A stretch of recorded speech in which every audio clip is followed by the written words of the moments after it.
By the way, this kid we're bringing on, absolute superstar. Shay is with us. Listen, you were pounding the table on this Micron, but even you had to be shocked at just almost every nuance of this report, just off the charts. Yeah, I mean, it was just a shocker. I think the strategic customer agreements was the biggest part of the Micron report that caught me off guard because AI has obviously made memory such a strategic resource, but now customers are actually putting down deposits, signing multi-year agreements, and committing supply in advance. So over time, Micron said that that's going to take over more than 50% of their total revenue. And that's huge because the bear argument on Micron was commodity eventually is going to return back to Right. normality. But Right. now memory isn't going to be as cyclical as you would assume because of these strategic customer agreements. So I think it was a huge validation. I had a great conversation with Angelo Zeno earlier. He doesn't have a strong buy on it, in part because, you know, as you point out, company making $365 million a day, you know, used to make 191,000, whatever the number was. That is amazing, but it's hard to sustain that kind of growth. So thinking about that, can we still argue that the stock is cheap here?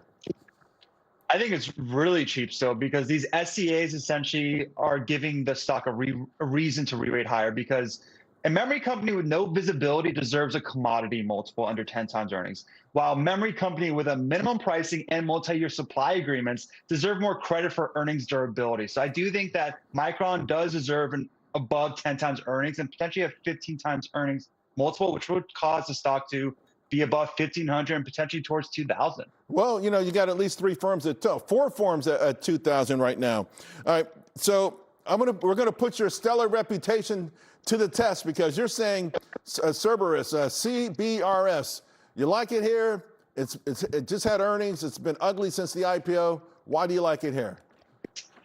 You have to separate the technology from the stock reaction because Cerberus is a very unique company. They're only N of one of essentially what they do, which is keep a huge amount of compute and memory very close together, which helps it deliver extremely fast inference. So it's perfectly positioned in agentic AI. But the stock is getting hit right now because we didn't really get that much visibility on how Cerberus can turn this technology into a broad, high margin business. And guidance wasn't really that strong, margins under pressure, and customer concentration risk is really elevated because essentially all the revenue is coming from their own investor. So Right. I think that right now the technology is very real. OpenAI validated it, but it needs time to kind of build into the valuation. All right, so Palantir, listen, I'm a huge Alex Karp fan. The stock is just drifting and drifting and drifting. What is the disconnect? Because listen, the cult following made a tremendous amount on this stock when Wall Street hated it. But what are people clinging to right now?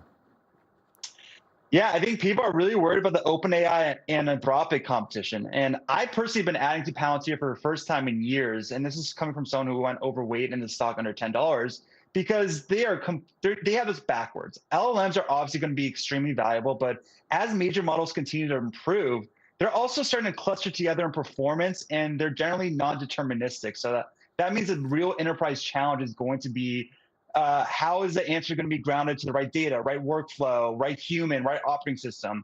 And Palantir's ontology is by far the best solution for that problem. And I think that right now this is giving investors the second chance to get into one of the biggest AI application winners of the AI economy. And I do think this eventually will be a $1 trillion company before the end of the cycle. All right, Shay, listen, less than a minute to go. Bucks Girl 89 wants to know about EOSE that you gave us in January. What's going on with it? You got 20 seconds. Yeah, it's a corporate governance risk now. I think management kind of was a little too confident, got ahead of themselves a bit. I think their technology is very real. There's an execution risk in the story, but trading at $5 or $6 a share, I do think that the execution risk is fully reflected. And if it does work out and if they can actually get the assembly line working, this is going to be a substantially higher stock because it fits a perfect theme in the AI build out. Good stuff, man. Shay Boloor, thanks a lot, friend. Appreciate it. You're killing it.